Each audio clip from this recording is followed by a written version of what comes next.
Hello, gorgeous soul tribe, and welcome back to another episode. It's so lovely to be back with Sherri and with Lisa. And today we're going to be talking about messages, mirrors, and true self. So we were just chatting backstage quickly about we have just walked through the solar eclipse. So it was the 21st. So we had a new moon in Virgo, as well as a solar eclipse, and as well as over here, it was the spring equinox, and you guys are now in fall.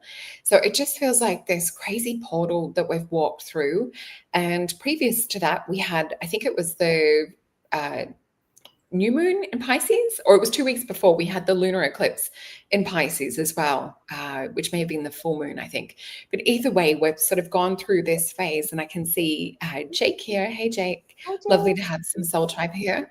So yeah, we've gone through this purging where we're deepening our intuition, and now we're going through this stage of really planting the seeds and bringing things into fruition and action.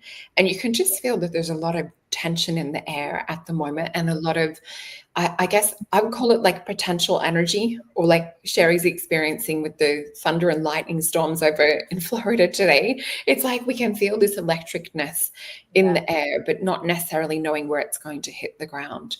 So I know myself, we've had some interesting things on this week with Soul Tribe activations, or actually that was last week that we ran, and the new moon just the other day. What I'm noticing is some of my beautiful Soul Tribe are starting to get more visuals come through. So a lot more third eye activation and a lot more working with light body and things of that sort of nature at the moment. So a few of them are here in the chat. So hello and welcome everyone. Hi, Lynn. Hi, everybody. Hi. How have your weeks or your last week? When is it? 2 weeks. We haven't seen each other for. How have the last 2 weeks been for you girls? What are you noticing? Go ahead, Lisa. You know, I was thinking about that when you were talking about just kind of all of the astrological things that we've been going through. And I feel like I can definitely feel, that shift. And when you look at it from, just like somatics and things like that, I feel like when we were looking at the stuff that they were showing with the Schumann resonance and, how we had those days that were like totally white, just hours and hours of that. And some of the weather patterns that have been going on and things like that, it's like this upshift in resonance, and I can feel it. Can't you feel it? It's like you just feel like you're almost, if you could take a snapshot of almost like shifting in timelines, that's what it would look like. It's like the Schumann resonance is our way to scale it and look at it and see it. But I felt it in my life. I feel like the instantaneous like shifting of things when you think about something, or you're planning something, and then all of a sudden it presents, and you're moving into that. It seems like those synchronicities and things like that are happening real time, really, really quickly. And I feel like the tonality of just the planet and the resonance and things like that, it's all different and noticeable. Do you guys find that too? Yeah, Definitely agree. I agree. I agree with both of what you ladies are saying, and it's interesting. I think so. You said something about the electricity. We have crazy thunderstorms going through Florida right now. It's just literally nonstop, just all day long, day after day. Which I love a good thunderstorm. I love the sound of the rain and the thunder, and seeing the lightning shows are really fun. My kids love to watch them, but it's like static electricity in the air, and it's buzzing. And it's funny because I work with clients all over the world. So it's not like it's just in Florida, and I'm talking to people daily, and they're feeling like this buzzing and static through their body, but they're not in Florida. So obviously it's not just a Florida thing with the storms. But I think that's something with the Schumann resonance, like you're saying, Lisa, this it's like off the charts, and we're seeing like these crazy spikes. And then on top of that, a lot of my clients are reporting to me that they're actually feeling like activations in their body, and they're like, I've heard people talk about these things for years, but I never felt it before. But now I think is that what I'm feeling? And they're like, I feel buzzing through my body, or I feel like I'm floating, or sometimes, and some I'm saying they're feeling like they're dizzy, but I'm getting a lot of, I feel like I'm just floating. And so obviously there's a lot of different variables. Everyone's feeling their own thing, but the similar kind of the theme is kind of just feeling like you're activated in some way. And a lot of people aren't sleeping well. I usually sleep very well, but lately I just feel like I'm waking up in the middle of the night. And I wonder if you guys want to chime in the chat. You wake up and your body feels like you're just buzzing all over. And it's super annoying because you're so tired but you can't sleep because your body is just like electricity going through your body. And you're just like, I can't sleep. And you're just exhausted all the time. But I think our bodies are just like so much activations going on, which I think it's a really beautiful testament that we're seeing it all over the world with lots of different people, different ages. And I think that is a common thing. So I'm curious what everyone in the audience is also experiencing as well. Yeah, I can see a few familiar names that were with me for the activation that I did last week, which was the Soul Tribe activation. And we worked with the light body. So we worked with, activating the aura, activating the nadis, which were all sort of like the little chakras that you see kind of sparkling within the light body and within the auric etheric field, as well as we worked with activating some of the higher chakras and the light body as well as the rainbow body. And I feel like it was sort of helping to amplify or to direct some of this electrical buzz, because I've been feeling it here in Australia as well. And I'll just sort of pause while I'm sitting on the couch or working and just feel this electricity. 1 second. Excuse me. Bless you. Electrical charge. No, hay fever season over here. So it's springtime, which is lovely. But no, you can just feel the electricity in the air. And it's to the point of where you can even hear it. And I'm thinking, is it to do with the actual electricity? Part of me wants to go out to the countryside and just, stand in the middle of a field and see if it's still got that electrical nature to it, because you can feel it. Yes. And I think this is where we're starting to activate, definitely seeing the physical evidence of it with clients, getting more visuals. Some of them are getting more sensitive to touch, some more sensitive to what foods they can eat as well. Oh, thank you, Mango-san. Yeah, so definitely feeling it down under. Yeah, I agree with you. I think that it's kind of all over the place. It just feels like there's something different.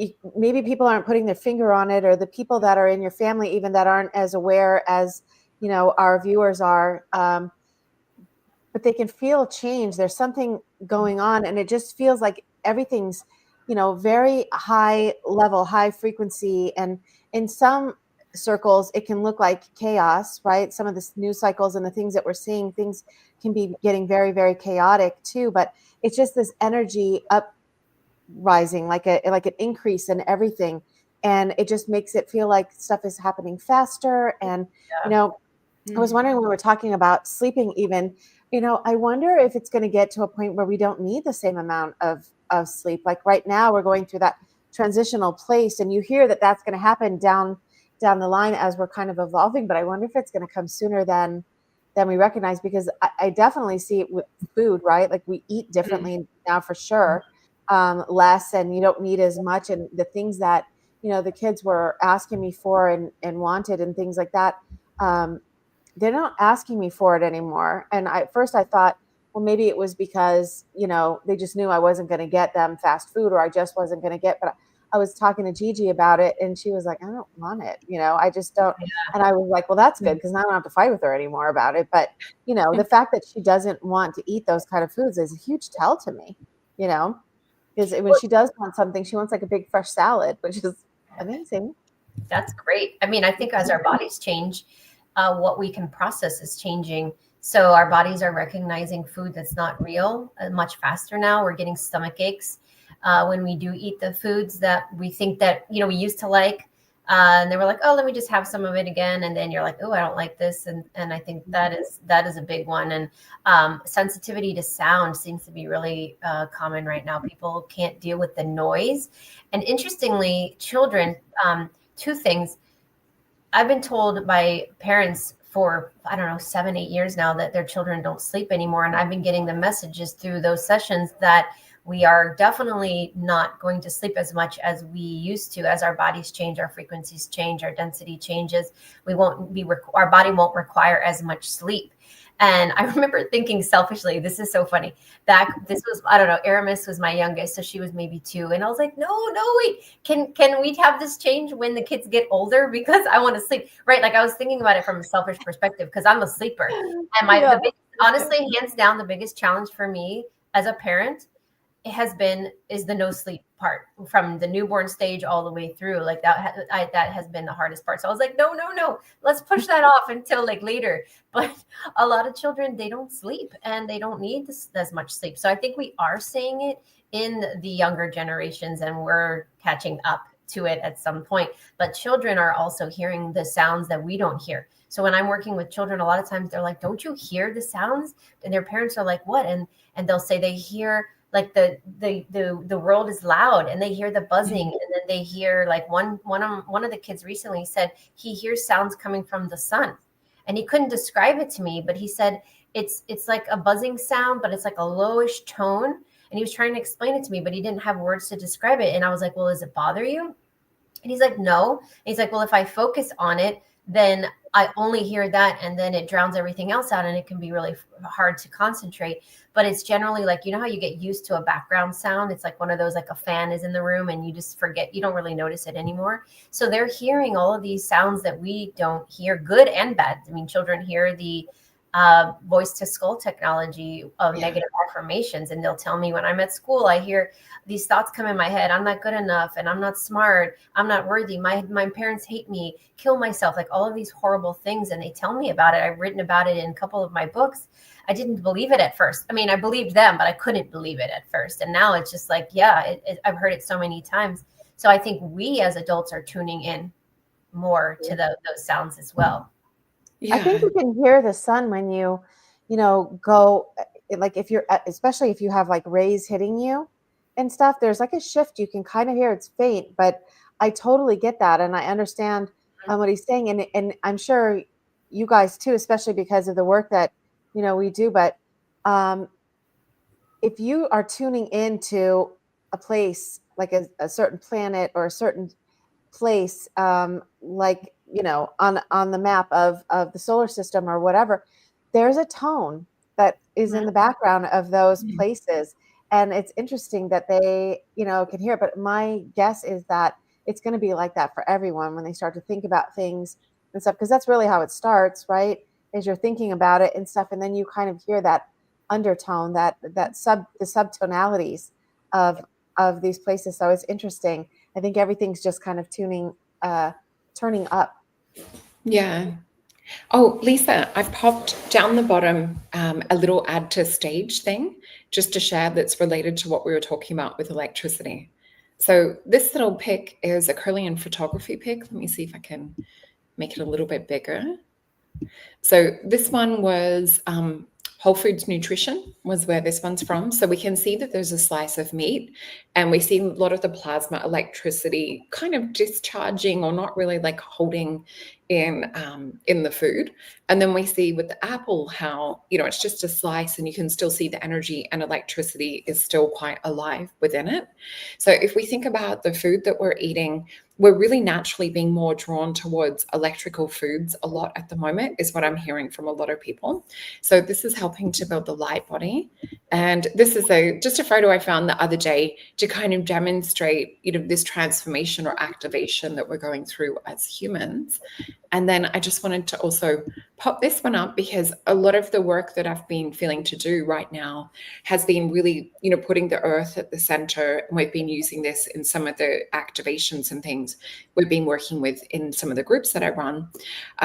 So yeah, it's not just us that are like sending healing to the earth. It's also the guides. It's also angelic beings as well. So I just wanted to pop that up as a little reminder of like what we're working with on like a whole level. But yeah, it's interesting to look into the electrical side with the Kirlian photography and the food, especially if you look at activated sprouts. They have some of the highest electrical charges. Like a little tiny activated buckwheat groat might be like just, smaller than the size of a pea, but the electricity can be this big around it. So if we're taking that energy into our bodies, nourishing, this is all going towards, if we think about us being electrical, the heart being electromagnetic, the acupuncture system, you just think about what we can do with this light. And I find when I eat that way, not that I am right now because it's been cold, so eating lots of nourishing curries and things, but when I eat more on the raw food side of things, I only need about 5 hours sleep. Whereas I find 8 hours on a winter kind of diet, I'm still feeling a little bit sleepy,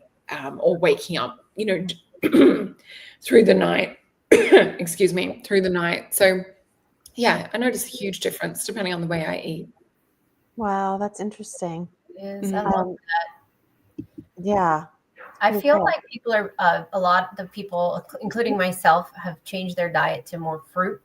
I would say 50% of my diet in the last year and a half has been fruit. So I eat, but it's easy for me because I'm in Florida. We have access to fruit all year round, and I just go seasonally. So whatever fruits are in season at that time, I eat a lot of it. And I mean, I mix in other things. I don't just eat fruit, but greater than 50% of my diet is fruit. And I feel more energized than ever. And I feel like those beautiful light codes that the fruit that grows on the trees and in the plants and the bushes they receive from the sun. Then, like you said, we ingest that, and our body. I described this as like a barcode in one of my books, where I was like, if you eat a fresh fruit, your body, it's almost like your stomach scans the theoretical barcode of that apple. And it's like, yeah, I know what this is, and it digests. Yeah. It's there's a symbiosis between the two. You digest an Oreo cookie and it scans the barcode. It's like, do not recognize, and then your body recognizes that's not real, right? That's why there are a lot of very smart, intelligent animals that will refuse to eat food that's not real. Like there's pictures of like people trying to give a Big Mac to a bear and they won't eat it, or they'll sniff it and walk away. Now you give it to raccoons, like they'll eat anything, or chickens, right? But not that those animals aren't intelligent, but I think their stomachs are more like adapted to our diet. But the point is that the barcode is very specific to these natural foods and the sun and the nourishment that these foods and fruits and vegetables get. It's so easy for our bodies to digest, and it's adaptable. It's not adaptable. It's cohesive to our crystalline activation, and it's really beautiful. So when we look at all of this that we're talking about as well, it really does link back to the true self. So if we're looking at our original blueprint or our original design and what we were supposed to eat, and David Wolf talks about this, who's a raw foodist and, has a lot of really amazing awake information online. He was talking about similar that, when we cook or we add ingredients and cook them down, it kind of changes the chemical composition. And so it's like the body recognizes a whole apple. And that's even when we juice, and you take the fiber out of the apple, you're getting an imbalance in the sugars. So your body will more rapidly take that sugar in, you'll get spikes and things. So it is designed perfectly with the fiber, with the natural fructose and everything too. So it's, I can see Rainbow Sun saying, love David as well. So what was it that was coming to you girls with talking about the true self, mirrors, and messages? Go ahead, Sherri, you can start. What I was getting is I've noticed through sessions lately, like a theme that's coming up, and I wanted to bring this up because I talked about it in the very first book I ever wrote, Intuitive Transformation Evolution. I talk about the conscious mind and the subconscious mind. I call the conscious mind our nemesis, which sounds harsh, but I'll explain why. And then the conscious mind, subconscious is our friend. And so the subconscious is like the higher self, and that aspect of us that's like that's more, it's connection to our soul more than our primal state of being. Whereas the conscious mind can be a nemesis because it's connected to this matrix, at least here in this reality. And so the biggest challenge that I'm seeing with people is that they're getting hooked in through programming and subliminal messaging through their ego. And it's self-sabotaging behavior. I'm seeing a lot of that right now, where people are really struggling to not self-sabotage. So in essence, we are our biggest nemesis. A lot of the times we are our biggest saboteurs. And it's really hard for people to get past that because we look at ourselves differently than others. Like we judge ourselves more harshly than anyone else does in our lifetime. And I can pretty much promise everyone that when we look at ourselves and we judge ourselves of what we've accomplished, what we look like, what we think we should be doing, all of those things, we tend to look at ourselves with harsh eyes instead of the eyes of like acceptance and love and gratitude. And I'm so grateful. Look at all these things that I've done. But our reality trains us to look at ourselves as, well, what's Lisa doing? Well, what's Soul doing? And compare and contrast. And then therefore I'm not worthy. I'm not good enough because I can't do what Soul does, but yet I don't go inward and look at, well, what can I do? What am I capable of? It's not a contest, but there are things that I can do that others can't, and vice versa. And we're supposed to have this ebb and flow. We're not all supposed to be able to do the exact same things or master the exact same things. We're all on different journeys. But what I'm noticing, the biggest struggle is that people are lacking the self-love element of this ascension. And they are really critical of themselves. And they think that they should be doing so much more. And what I'm trying to tell people is, as we go through this fourth dimensional portal and we are healing and activating, part of that is reflection, peeling back the layers of who we are, and minus the programming, minus the, the validation that we sought out from everyone else but ourselves, and truly identifying who we are at that root, at the core foundation as a soul, and being good and feeling good about that. And minus all, there's this timeline convergence that I've talked about repeatedly, like a broken record, that I see is happening, where this convergence of so many different lifetimes, so many different timelines that we are all connected to, and a lot of which has been trauma. And we have this ancestral trauma. So everything is just compounded one over the other after the other. And now it's coming to like a junction point, and there's an explosion. And I feel like we're at this, like, we're all in this pressure cooker. And there's so much going on and boiling to the surface individually and collectively. So when we put it all together, it really does feel like we're going to explode. And so what I'm trying to guide people to do, and I'm doing this myself, and it's a journey for myself that we're always evolving, never going to get there because there's always more we can do, is just put aside the things that we can't control and the expectations of others. And then really just sit and reflect on what you are proud of yourself for. What are your accomplishments? No negative self-talk. What are you proud of yourself for? Look at in the mirror. I'm so glad. I'm so grateful. I'm healthy. I'm so grateful. I'm a great mother. Who cares what your children say? They get mad at you and they're like, you're the worst mom ever. They want to snuggle with you. So how do you feel from your perception? Are you a good wife? Are you a good mother? Are you a good person? Are you healthy? Or, do you do your best in your job, or just being a human being, and how you treat others, and start to look at yourself through eyes of compassion, and let that nemesis take a break, that ego, and put it and tame it down a little bit, and look at yourself through kinder eyes. And I feel like when we do that, the hijacking of the mind of this 3D system has less opportunity to hook into you and manipulate you into thinking otherwise. And that's it's like we're this work in progress. We're just constantly evolving and changing, but it doesn't help if we sabotage ourselves, because then we just go in a loop. Does that make sense? Yeah, Totally. I think you explained it really well. I sort of see that as, if you look internally in the brain, that negative voice, or that one that's trying to keep you small, is the amygdala. And it's the one that really thrives on fear, and really thrives on trying to keep you protected from anything that's outside of the comfort zone or anything outside of the familiar. So any kind of change that we're trying to make, it sometimes we'll see where we we can easily collapse back into the old timeline. So what I've been reading lately is Anthony Williams' book, The Medical Medium. He's written a new book a couple of months ago on angels and demons. I forget the exact title of it, but it's really interesting because he's talking about similar, but he's also talking about it where we have maybe, a demonic influence or the angelic influence. And really, when we're calling out a negative behavior, or we're trying to make change, say like healthy eating or going to the gym, and then it's like, no, I'll just have like, not that I eat them, but like Doritos or, something of that sort of nature. And then we start to spiral into like a negative thing. He's saying a lot of the time that there can be not just like our own thoughts and patterns, but it's also sometimes there's like a little demonic influence that's working. And he said, if you just pretty much call it out and just say, I see it, and checkmate, he said they tend to sort of dissipate or realize they can't feed off you if you call them out or if you say checkmate. So that might be an interesting experiment for the audience to try. But at the same time, a lot of us aren't actually calling on the angelics for help. So we're kind of aware of them or familiar with them, but are we actually, whether it's stating it out loud, asking for, beings that love us unconditionally to help step in, to help anchor the change, to help solidify that person that we're shifting to becoming. And I love everything that you said, Sherri. It's like I've had the same sort of thoughts and things running this week with just programs for self and really looking at it. Okay, what are the old programs? What are the new ones that I would like to operate in? And so much of it is related to what you said. And it's really an inpouring of self-love.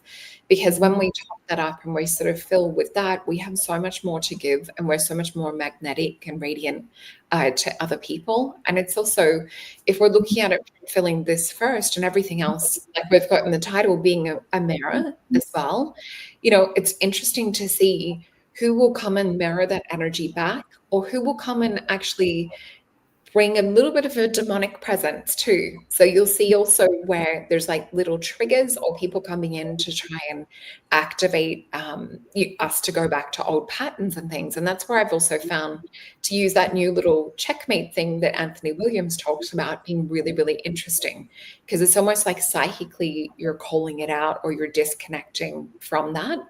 But yeah, he also talks about that you can heal any kind of, I guess, upset or demonic influence even from the past. So say there's a negative one to do with a relationship or a circumstance, you can actually dissolve that energy into the past, which I think is interesting. There's science just this week has discovered that when we change things in the future, things are changing in the past. So it's like we're really seeing science catch up now with what a lot of people in the spiritual field have been talking about for many years.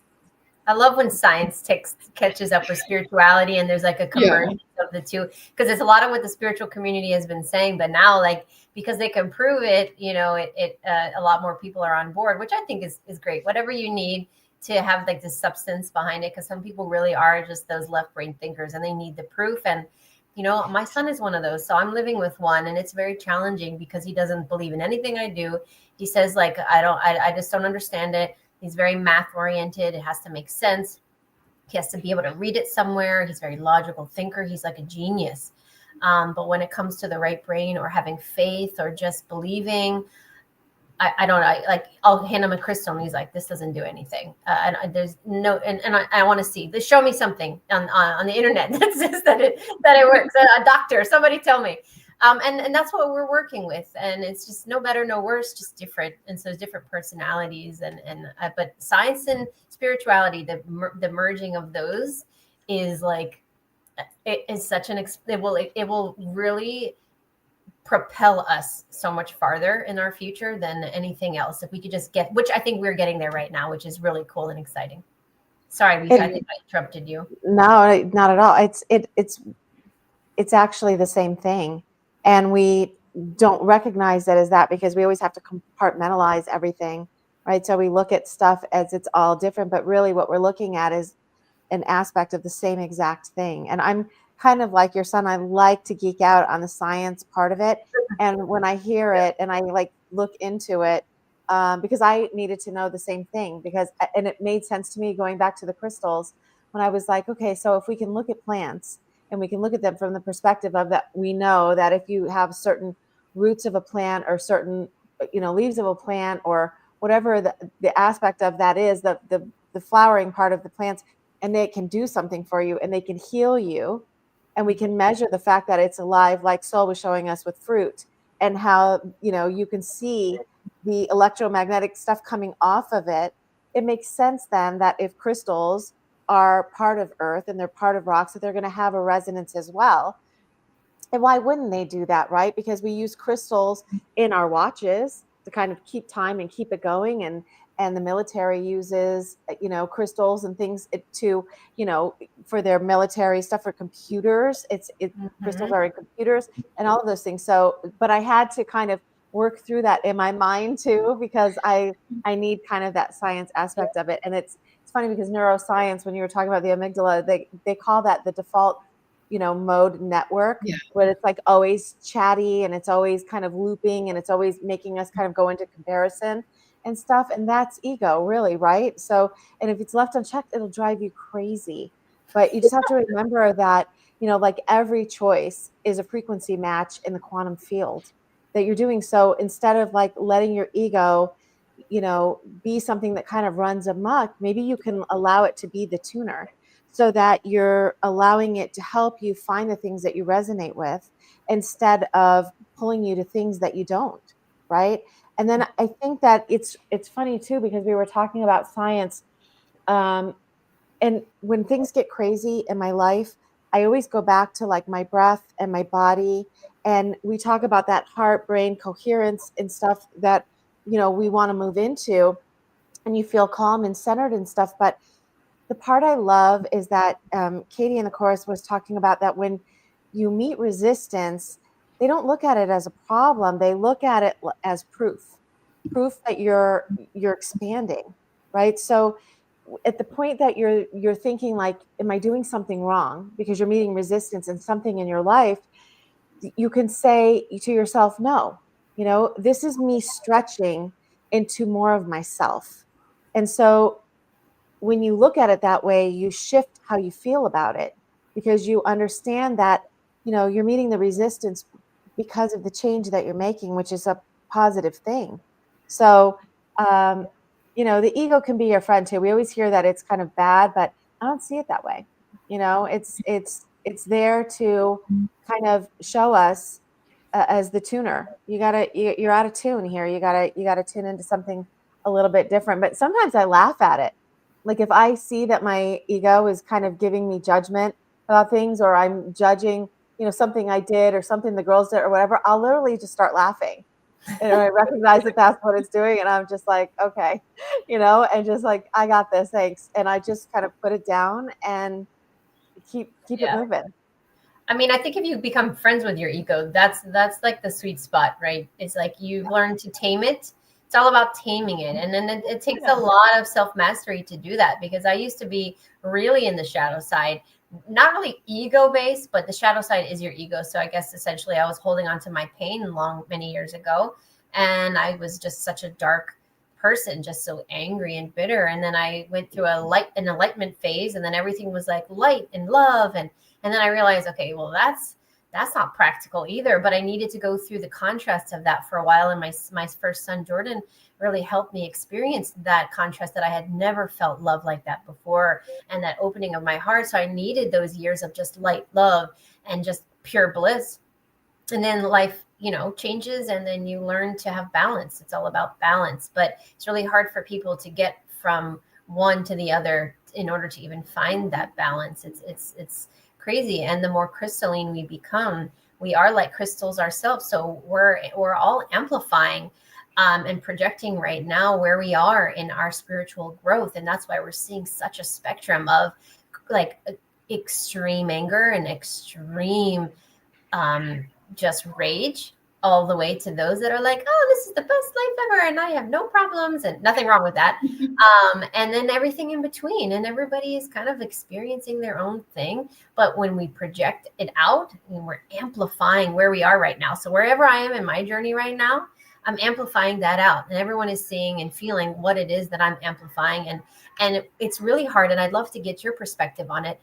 I have 3 children and 3 animals, and there's me and my husband. And we're all my son moved out, but when we're all together, that's 5 people and 3 animals, all in their own frequency, all dealing with their own stuff, projecting in their own way. That's a lot of energy in the home. So it's like let's talk about how we navigate the challenge of not only what we're projecting and amplifying, but everyone else in the home. Like that's an interesting journey for everyone. I want to get Sol to answer that, but I want to piggyback on that too, Sol, when you're answering.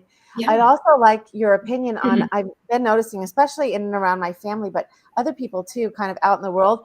It seems like in auric fields right now, there's those little sparkly opalescence kind of looking things. And I was wondering if it was what Sherri was referring to, where it's like becoming more of a crystalline kind of being or whatever. So I'd like your opinion on that too. Yeah. I'm noticing that so much in people and in auric fields. So that's kind of newer for me to see it to that degree, because there's a lot. Yeah, so part of it has always been with us, but it's more that we're developing the eyes to see. And the other part is a lot of the activity to do with the sun and to do with the frequency of Earth, Gaia raising as well, that we're seeing it a lot more. So when you're seeing those sparkles around, a lot of the time it's actually in your own aura. So it's a really, we're seeing that firsthand beautiful transformation. Sometimes you'll see it further away, but if it's sort of within about, within your sort of 6 feet radius, it's usually within your own aura. And I saw a cute little comment from Emma in the chat as well, just saying that instead of saying because mum said so, she's like, because Lisa, Sol, and Sherri said so. I thought that was cute. But yeah, what I've been noticing too is being a lot more soft and gentle with myself. And not that I wasn't before, but what I'm noticing is celebrating wins. So even out loud, and this is, I think, to sort of like balance out that negative side, or the amygdala or reticular activating system that we've been talking about to do with the brain. So if you're like, girl, you know what? You did a good job. And it's like celebrating your wins, you actually notice a physical shift when you say it. And then you're stepping up into attracting and bringing in more beautiful, amazing things, because, our words do matter, especially when we say them out loud as well. So we're building a stronger neural network in the brain. When we're saying things like that, we're actually training ourselves to look for the positive, or even like magnetizing, drawing positive things to us. And I've just noticed it's a really interesting path to be on, with like giving yourself a pat on the back, because so many empaths will look for external validation. And even just being a human, we look for 3D validation, that things are changing from within. But if we can give that to ourselves, and then that will start to kind of work like the gratitude practice, but it's slightly different. It's like the field that I've worked with. Mm-hmm.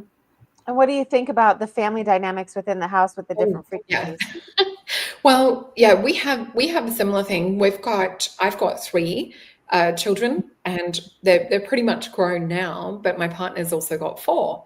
So at different days, different times, there's between 7 extras coming and going in the house besides just us. And then you add work and you add animals into that as well. Yeah, there's a lot of different energies, but I think if we can balance who we are within ourselves, and I notice as well, definitely keeping up the energy clearing. So making sure that we're in a clear energetic space. So I find like doing the pranic healing practice, for me, like energetically clearing things really helps to have like a solid energetic framework to work with. Or if I'm noticing someone's going through something, or there's an attachment, because, having people go out to all different places, you can bring up little piggyback Klingons and things. So sometimes if I'm noticing disharmony, I will do like a quick little pranic healing session, clearing these things. But I'm also just finding I want to be in meditation so much more. And I'm sort of creating from that 5D meditation level. And I'm finding that it's echoing into the 3D. And yeah, there's some just amazing things that come into being. And then there's amazing things that you can shift out of alignment with too, that are not resonating. So yeah, I'm just in a family level, also putting on music that we've talked about on here before. So playing clearing music, or playing like OMS, or some of the Vedic music, the 432 hertz. A lot of the ones that you find on YouTube, unfortunately, not really specifically tuned to those hertz that they say. So it can be good to go and buy independently from proper musicians that actually do like a real recording. Yeah, so that would be, I guess, some of my tips that I'm seeing. But yeah, there's a lot of juggling of personalities at times. Definitely. I think for us too, I know you had said that pranic thing, you were telling me some of the really cool stuff that you were having in your personal life and stuff like that. I'm looking for somebody that does that around here, because I would love to be able to. You were even helping me try to find somebody that was in Vegas that could do it too, but we haven't been able to find anybody. But I think, it's hard sometimes, because depending on, if somebody has a bad day and they walk in, or like you were saying, sharing your home with somebody that doesn't share your belief system, can be difficult because you want to give somebody the space to, um, move through this whole situation the way that they need to. At the same time, you're having your own feelings about it. And I think we've come to the place, in my family where everybody just kind of gives a wide berth to those things, and we allow for the space, needed to have everybody figure out, because we've got one that vacillates, we've got another one that doesn't really, want to talk about it or think about it at all. And Johnny is very firmly kind of in 3D, just because that's everything that he has to do with. And then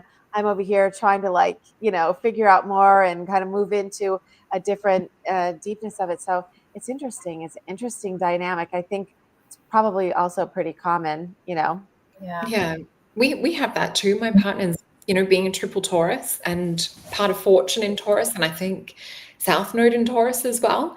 So maybe revisiting the same life as last time in terms of the lesson.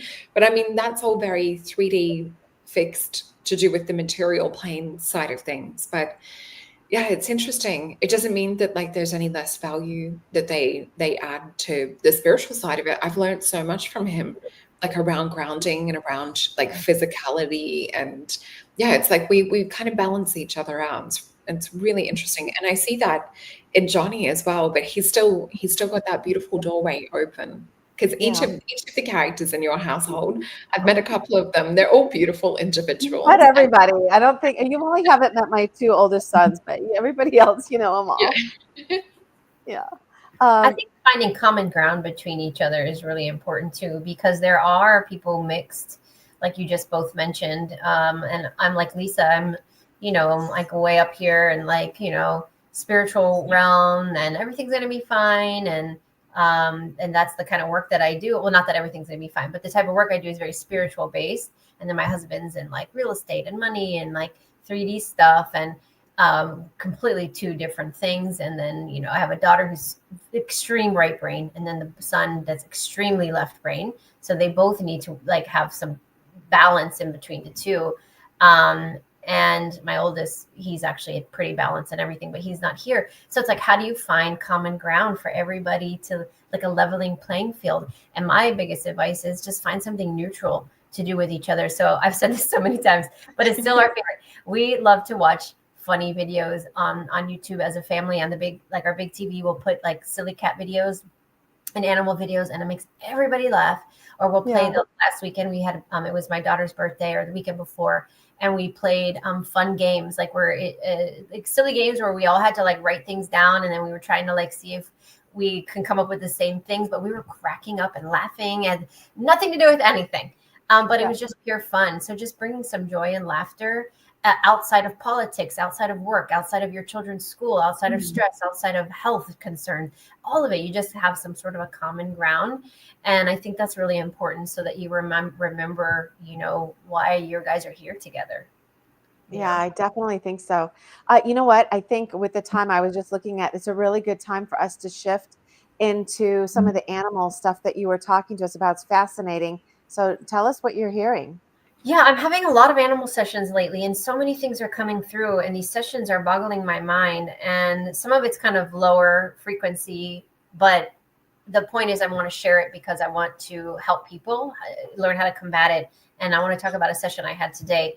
I'm getting a lot of animals right now are really getting sensitive to the technology that has been amplified. So I don't want to say trigger words to get our channels taken down, but there are certain satellite towers that work with our cell phones that emit frequencies that you guys hopefully can guess what I'm talking about. And they're getting stronger. And I've seen 4 or 5 animals in sessions, cats and dogs, very recently, where their animals are telling me it feels like they're in a microwave. Now, we know that these frequencies are like being in a microwave. They're radioactive. That isn't new. But it's somehow they've been amplifying it. So the animals are starting to have the effects of it. And as a result of this is the second part that's really interesting. They're causing dimensional tears. And this is what's really important, because if you talk about everything we've talked about tonight of our energy being really amplified, and we've got, sometimes kids open vortexes without realizing it because their frequency is so strong. So you combine all these energies in the home, plus the amplification of cellular towers and other EMFs and other frequencies. And we're seeing more of these tears, dimensional tears, and they can be within your home and they create openings. And then astral entities are coming through. And the entities that I'm seeing are not like anything crazy scary. What I've noticed lately is they're more shadow parasitic, and they are making the animals sick. And I actually had a session today where this cat all of a sudden started to get sick. And I saw that, I'm going to make this really quick, but this tear occurred. And this cat was in the specific room where this occurred, and a spider being came out, and it shot this energetic venom at the cat, and it seeped through its pores, and it started to make him sick. He then got sick, had to have surgery, came out of surgery, and had nothing to do with his hind end, but then he started limping and couldn't really walk for the last couple of weeks after, and the vets couldn't figure out what's going on. So today she's had me look, and I was seeing all of this, and what happened is these little parasitic tick-like beings were attaching to the bum end of this cat, and it was like pushing him down and sucking the life force in. And it sounds really terrible, but I'm going to tell you how to clear it. So there's a good part of this. And these parasites were basically pushing the back end of this cat down because of the weight of them energetically was just like, was suppressing him, causing him a lot of pain. And it was messing with the other cat, and the other cat attacked this cat. But what I was seeing is that the cat was trying to help his brother by attacking the entities, but it looked to the owners like he was attacking the cat. So this is a whole thing. So now this is like a half a dozen sessions now in the last like month where I'm getting microwave energy. The animals are feeling bombarded in their head. They're having aches and pains, inflammation in their body, and these portals and vortexes are opening in people's homes, and all these other things are happening. So I really sat with this in meditation in preparation for this today to see what else needed to be added to what I was going to share with you, which I'll get to. But what I did in these sessions collectively is we did a couple of things. Number one, I was guided to paint the walls of these people's home. Now, this is intuitively, like in using your mind. So anybody can do this. You're not actually going to Home Depot and getting copper paint. But in your mind, you're going to visualize painting the inside and outside of your roof, the outer perimeter of the walls, and the foundation. So it's pure copper. And then you're going to visualize the materials that make up the walls, the roof, and the floor, like materializing as this plasmic structure that reflects the EMF waves and the electromagnetic activity outward. So it when it hits the walls, the internal fibers push it back out. And then I was instructed to about 10 feet below the property line and a radius of about 20 feet and about 30 feet in the air, roughly visualize the home and everyone in it, the animals, the people, like this golden light started to fill like a glass, water filling up a glass. And it was golden light going from underneath, seeping through, and Mother Gaia is helping with this and going all the way up until it's 20, 30 feet above and around and below. And that seals up any tears in the home and clears everybody's auric field. Now, this is obviously what I'm saying you can do on top of a plethora and a million of other suggestions that you can come up with, and I'm sure you guys can add to it. But these things were what I was told to do. And then today I had to pick off these fleas of this cat. But ultimately, in the end, I could have just put this cat in this golden liquid, and the fleas would have fallen off anyways. So if you guys are feeling like your animals in your home they're having personality changes, or they're looking at corners of the room and they are actually afraid, or their pupils are dilated, or they're having odd behavior, or they seem like they're clinging to you, or they're vocalizing a lot. Cats vocalize, and dogs, but cats vocalize more when they're trying to clear. So when you hear your cat howling down the hallway and you're like, why won't my cat shut up? Because they are doing their own version of clearing the space. So they vocalize and they ripple out this frequency, and they're attempting to clear the space. If they're real clingy to you or walking through your legs like in a figure eight, they're trying to clear your energy field. they're trying to help you, but sometimes their bodies take on too much. And so there's a lot more I can say, but I don't want to monopolize the time too much. But there are ways to combat this. So I want to end this, and we can talk more about it. There are ways to fight this. You don't have to go out and buy those special meters and put them outside of your house and spend all this money you don't have, because the truth of the matter is a lot of people are struggling right now financially and can't afford to buy all of these things. So I think this is the Lemurian in me. What's free? That's how I always feel. I'm like, what can I get? What can I do that doesn't cost me anything? And a lot of it is in our intention and things like that I just suggested.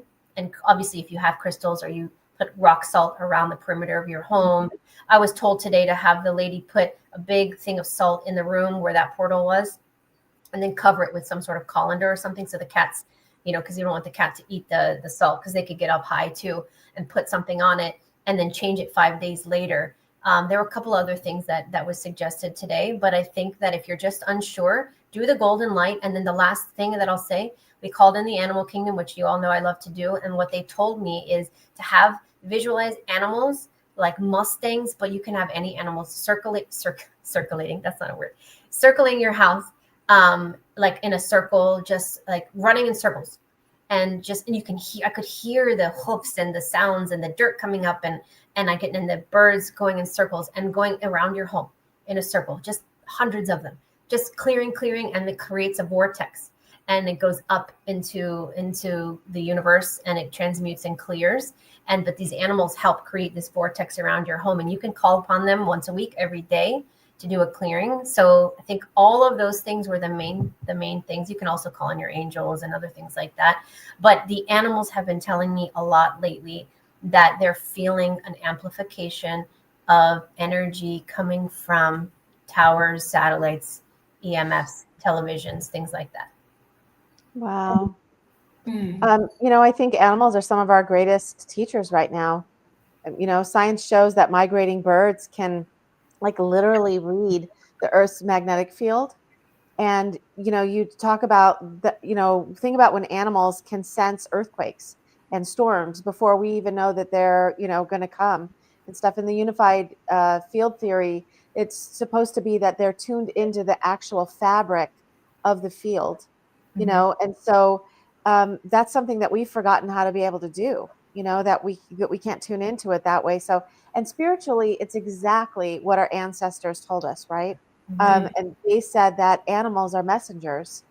So, bringing messages and stuff to us, the way that Sherri's talking about. So, when your cat stares off into space or your dog is looking at nothing, they're probably translating something in the field, that we're not able to pick up on because we've lost the ability to be able to tune in, in that way. So I just think that, they kind of remind us what we could do and what we could have when we learn that we can reconnect in that way.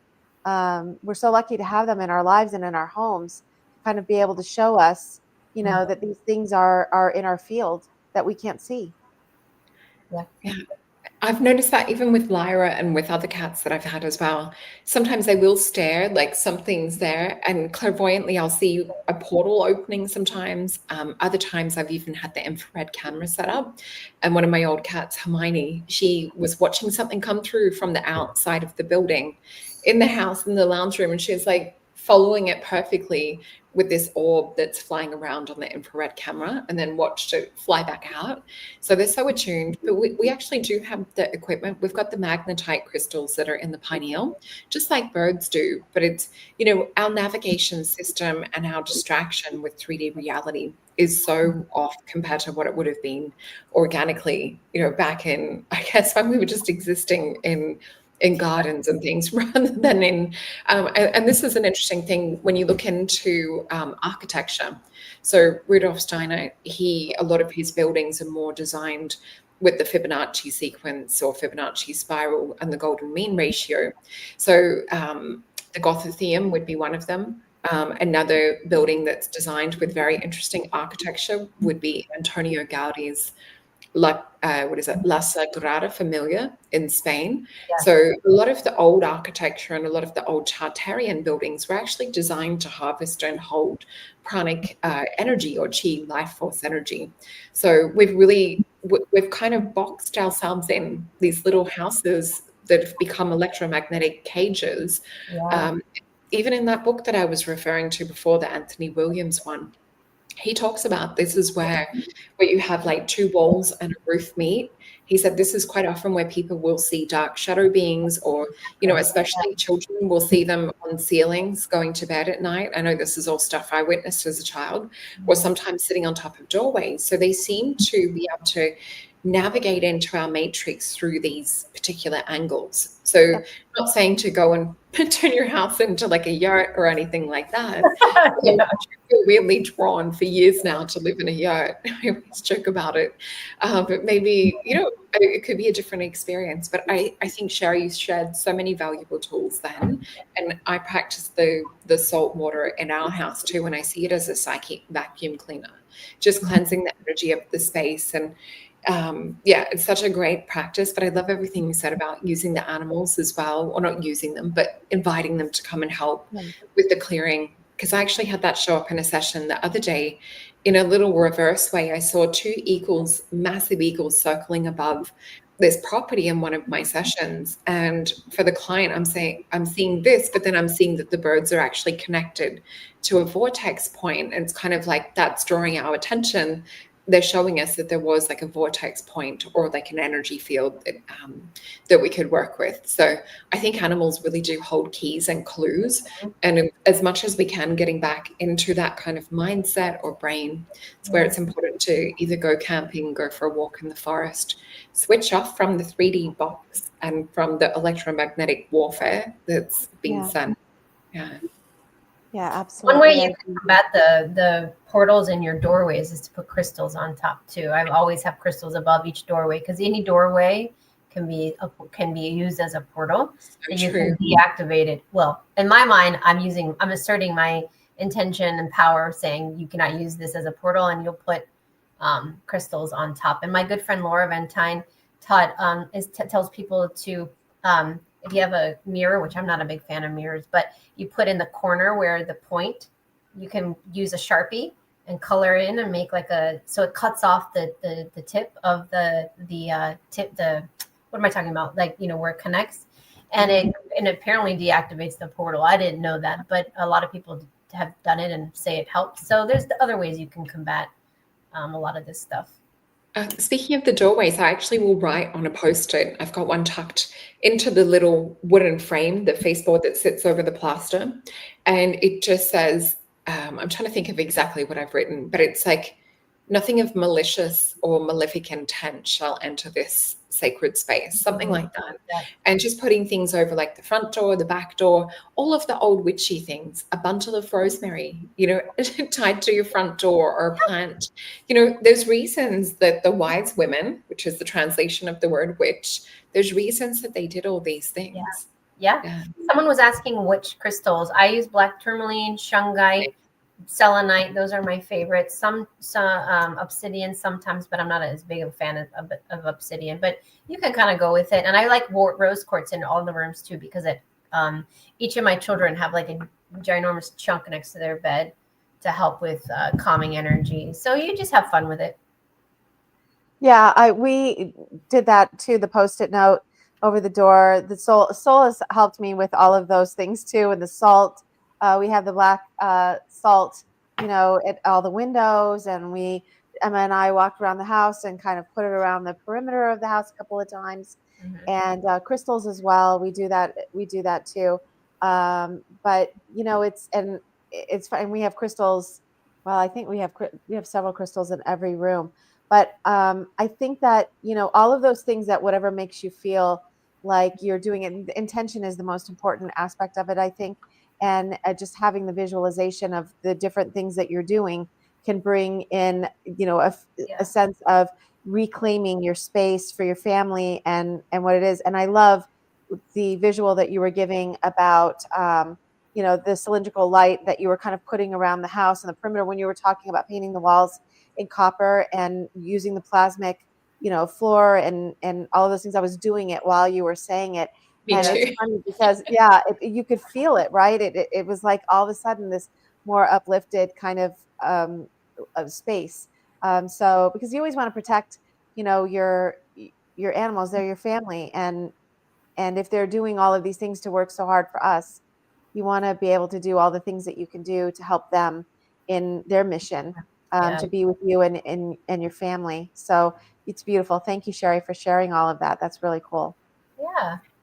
Yeah, and I've noticed that we're at the top of the hour. So I just want to say a huge thank you to you beautiful girls for today, and also to our amazing soul tribes, which is so nice to see the 3 soul tribes come together as one, bigger, beautiful family. So yeah, and thank you for those amazing tips as well. They're incredible. I love that. I was doing it at the same time, like Lisa said, Yeah. I'm like visually painting, and yeah, you could feel the difference. So it's amazing technique. We thank you, and we do have such a beautiful group, and everyone's so nice and has a lot to contribute. And I want to second your thank you of spending all of these. This is episode 7 of us getting together and bringing these tribes together, and everybody showing up. That we could be here talking to ourselves, but you guys consistently come here, and you're interested in what we have to say. And you get some value out of it, and everybody is just spreading the love around. And I think that's so beautiful. So thank you. Yeah, it's really nice to have you all here with us, and it makes it so much more interesting. And let us know what you guys think about keeping the comments up. Do you like that? Do you like that you can kind of see them and talk to each other? Because we were talking about last time that if you're on a different channel or something, you can't really communicate with each other. So we were hoping that this would be a way where you could kind of communicate with each other more. So, if maybe in the comments or something afterwards, let us know if that's something that you like. We're just trying to figure out how to blend it all together. So anyway, thank you everyone for being with us. And it's always interesting. It's always an interesting conversation. I always learn so much from the two of you. So I really appreciate having you both in my life. Aww. Same. Yeah, same. Well, all right, you guys. I go set up for sessions, so I'm going to say goodbye. Love you guys. Bye, everybody. See you next Bye. time. Bye. Sure.